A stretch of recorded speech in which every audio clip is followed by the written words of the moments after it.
Okay, so today we're going deep on something I think is so crucial for like anyone who wants to not just be good at what they do, but really thrive. Yeah. And that's really understanding the value you bring to the market Mm-hmm. and how to make that value even bigger, how to amplify it. Absolutely. So we're going to explore pinpointing your unique strengths, like what really sets you apart, those core Right. competencies, and then how understanding those can unlock greater impact for what you do and, let's be real, lead to better compensation too. Yeah, for sure. We've got some fascinating stuff to dig into today. From a conversation that really breaks down value itself, what it even means, Uh-huh. and the power of those core competencies, how they play into it, Right. and then this idea of leveraged growth, which is super interesting, Mm-hmm.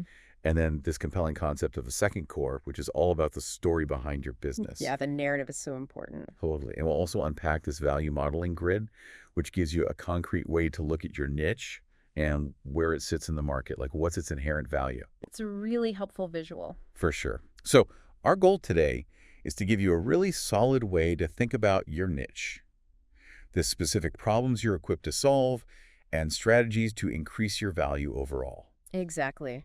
It all starts with understanding what you bring to the table. So let's start with those core competencies. Okay, so when we talk about core competencies, we're not just saying what you're good at. Right. It's more nuanced than that. We're talking about the strengths and skills that truly set you apart from everyone else in the market. Yeah, like your secret sauce. Exactly. Yeah. The things that are really hard for others to copy and that become the foundation for how you stand out and how you succeed in the long run.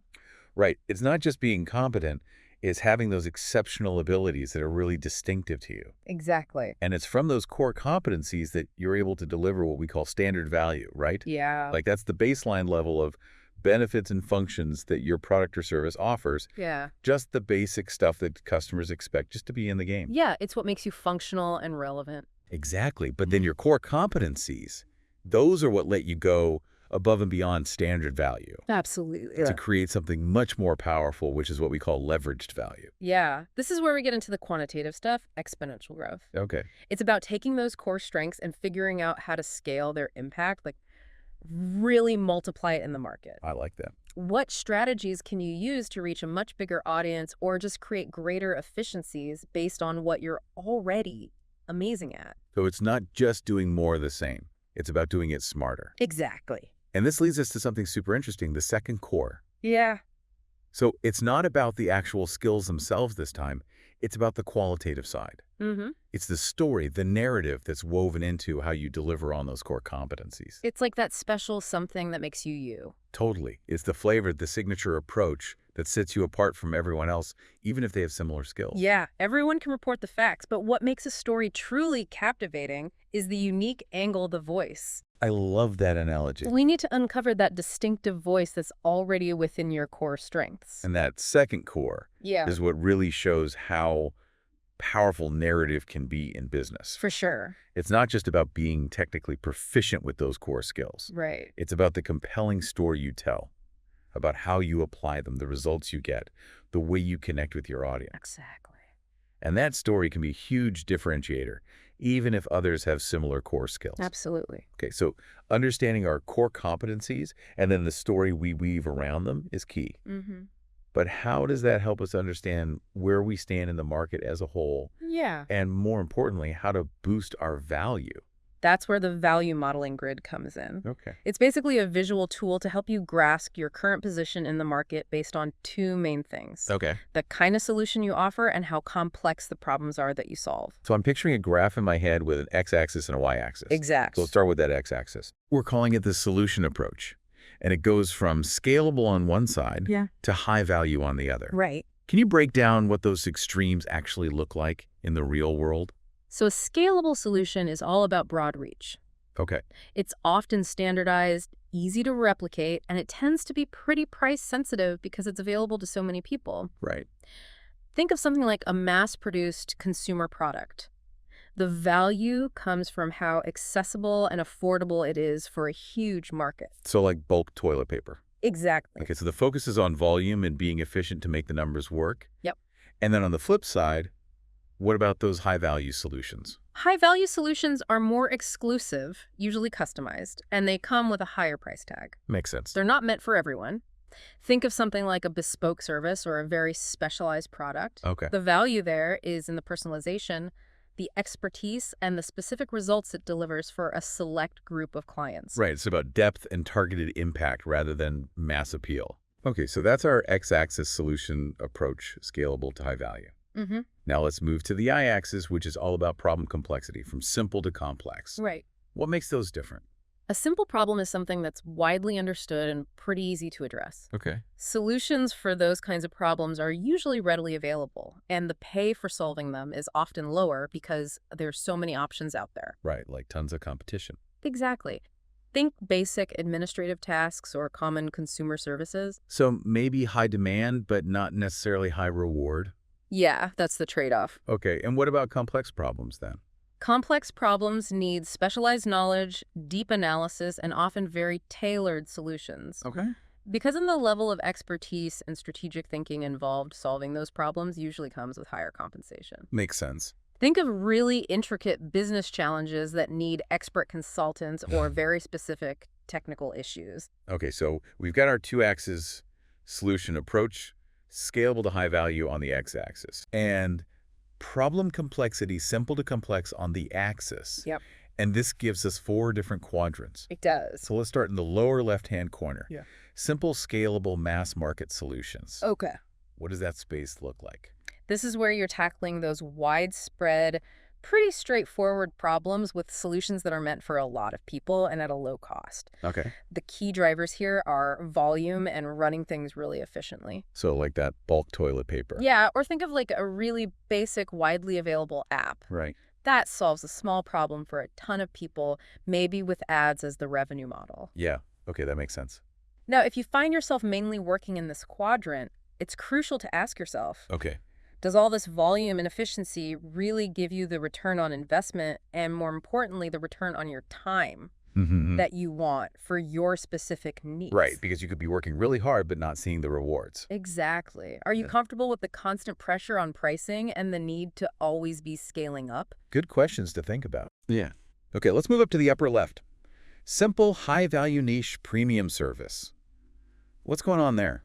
Okay, so here you're still dealing with relatively simple problems, Okay. but the way you deliver your solution is premium, very personalized, and often has a luxury feel. Okay. The value isn't in reaching the masses, it's in the exceptional quality, the custom experience, and the high level of individual attention you give. So I'm thinking like a personal chef. Yes, exactly. Who maybe cooks simple everyday meals, but with incredible ingredients. Right. And tailored to your exact dietary needs and preferences. Or concierge service that handles those daily tasks, Right. but with an unmatched level of convenience and exclusivity. So it's about serving a select group of clients who are happy to pay a premium for a certain level of service or craftsmanship, Exactly. even if the problem itself isn't super complicated. Right. So for someone considering this quadrant, the key is to really grasp the nuances of those simple problems your ideal client faces. Yeah. And what level of personalized attention and quality are they willing to pay extra for? Exactly. What does high value really mean in your niche for those seemingly basic needs? It's about understanding that specific client and their desires. Precisely. Okay, let's jump over to the upper right scalable complex problem solving. Okay. This one sounds like it could be the ticket to higher pay for a lot of people. It often is. Here you're taking on those more intricate problems with solutions that are designed to be highly scalable. Okay. So think specialized software platforms, sophisticated SaaS offerings, managed services. Right. Things that address complex needs for a wide range of clients. So it's leveraging tech or a standardized system to solve bigger problems Exactly. for a larger number of users or businesses. Yeah. So like a cybersecurity platform that protects tons of companies from complex threats. Exactly. That's a great example. This approach lets you grow a lot because you're tackling complex issues, but in a way that can be repeated and spread efficiently. Okay, so it's about finding that balance between complexity and reach. Right. And this is usually where you can charge more compared to solutions that are purely simple or only for a niche market. Okay, so it's potentially lucrative. It can be. And then last but not least, the lower right complex, high-value, customized bespoke solutions. Okay. This feels like the top tier in terms of value and maybe compensation. In many ways, it is. This quadrant is all about tackling the toughest problems with solutions that are highly customized and extremely valuable. Okay. It takes serious expertise, often involves a lot of strategic consulting, and usually means a high degree of customization for each client. So like a team of top lawyers handling a high-stakes international merger. Exactly. Or imagine a leading management consulting firm advising a huge multinational corporation on a major strategic change. Right, it's that deep specialized knowledge and the ability to craft truly unique solutions for very specific high-stakes challenges. Exactly. Definitely not something you can easily mass produce. Right.